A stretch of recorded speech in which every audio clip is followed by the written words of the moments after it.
sir. All right. As a therapist who works with at-risk youth, I think that the idea of saying taxing pot for potholes is highly irresponsible.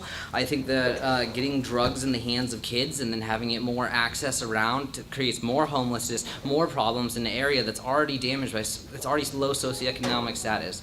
I don't think that would help anything. I think that would increase incarceration rates because kids are going to get their hands on drugs that parents have. And so your question legalized. is? The question is, why would anyone support that, and how would you even see that working? Support what? Weed in Roseland? Legalizing the pot for potholes. Okay, thank you, sir. The question is, there will be a proposition on your ballot in November to determine whether or not to legalize recreational pot. That is a statewide initiative. It's been put on the ballot, and it's polling now at about 60% approval rate. So regardless of our own feelings about recreational pot, which is not something I use, that is something that is in the hands of the voters of the state of California, and they will decide whether or not to legalize it.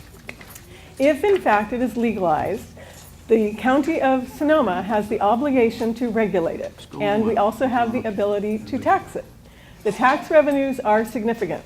In Colorado, which has already done this, for example, the city of Denver has gotten $29 million per year of new tax revenue.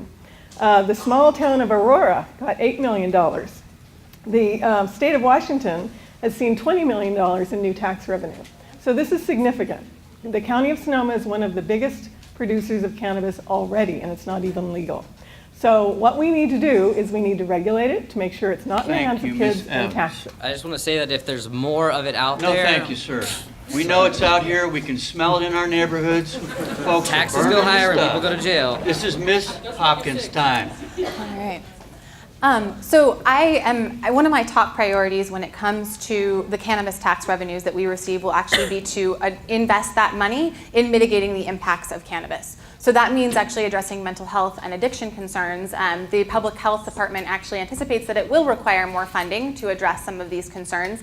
And then also actually looking at environmental mitigation as well as enforcement issues. Because what's going to happen, I mean, we have a tremendous cannabis industry already in existence in West County. When it legalizes, suddenly we will hopefully have a bit of a revenue stream. I don't think it's necessarily going to be as much as we think it is. I'm a farmer, so I always go by the adage, don't count your chickens before they hatch.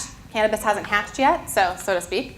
And so what I really think that we need to do is to look at using those funds to address the impacts and to go after people who are then doing it illegally, who are causing negative impacts to the environment and to their community. So then if we have any extra money, we can look at things like affordable housing and roads, which are my top two other policy priorities. But I do think we should reinvest some of that money in addressing the direct impacts of cannabis. Thank you.